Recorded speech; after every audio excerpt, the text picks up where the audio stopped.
Question number 14 में given in the figure are two blocks A and B of weight 20 newton and 100 newton. ठीक है, ए का wait है 20 Newton और B का वेट है 100 Newton. These are being pressed against a wall by a force F. If the coefficient of friction between the blocks is 0.1,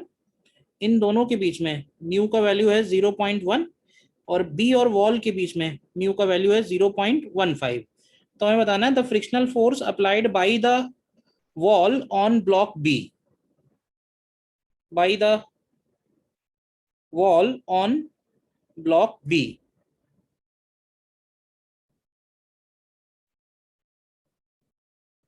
तो देखो इसका इससे एक मतलब तो ये निकलेगा सीधे सीधे कि ये सिस्टम रेस्ट पे है, ठीक है ना,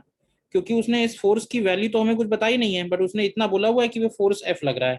तो अगर हम ये मान के चलें ये दोनों ब्लॉक्स रेस्ट पे हैं, तो देखो ब्लॉक ए का अगर हम देखें, ब्लॉक ए का वेट होगा 10 Newton, sorry 20 Newton which is acting downward. तो ब्लॉक ए को बैलेंस कर रहा होगा ब्लॉक ए पे बी की वजह से लगने वाला फ्रिक्शन, और वो भी 20 न्यूटन होना चाहिए। ठीक है, इसके बाद अगर हम बी का एफबीडी बनाए, तो बी के एफबीडी में ये जो 20 न्यूटन ए पे ऊपर की तरफ लग रहा है, इस पे वही 20 न्यूटन नीचे की तरफ लगेगा, प्लस इसके ऊपर 100 न्यूटन का इसका खुद का वेट है, जिसको बैलेंस करने के लिए जो वॉल से फ्रिक्शन आएगा, फ्रिक्शन फ्रॉम वॉल ऊपर की तरफ, तो वो आएगा 120 न्यूटन। अब देखो ऐसे केस में स्टार्ट भी हम ए से ही करेंगे, क्योंकि ए के ऊपर एक ही फ्रिक्शन लग रहा है, इस पे दो लग रहे हैं, तो डिसाइड करना डिफिकल्ट है। पहले ए के लिए डिसाइड करेंगे, तो ए पे फ्रिक्शन डेफिनेटली ऊपर लगेगा अगर सिस्टम रेस्ट पे है, तो ये 20 इस पे नीचे की तरफ लगेगा, वेट नीचे की तरफ लगेगा और बैलेंस करेगा वॉल।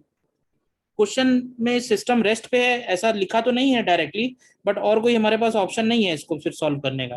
क्योंकि फिर हमें अगर मान लो मूवमेंट कर रहे होते तो फिर कुछ और इन्फॉर्मेशन दी होती, जैसे कि इस फोर्स की वैल्यू दी होती, उसने फोर्स भी नहीं बताया, उसने सिर्फ ये लिखा है दे आर बीइंग प्रेस्ड, तो इसका मतलब यही निकलेगा कि वो रेस्ट पे है।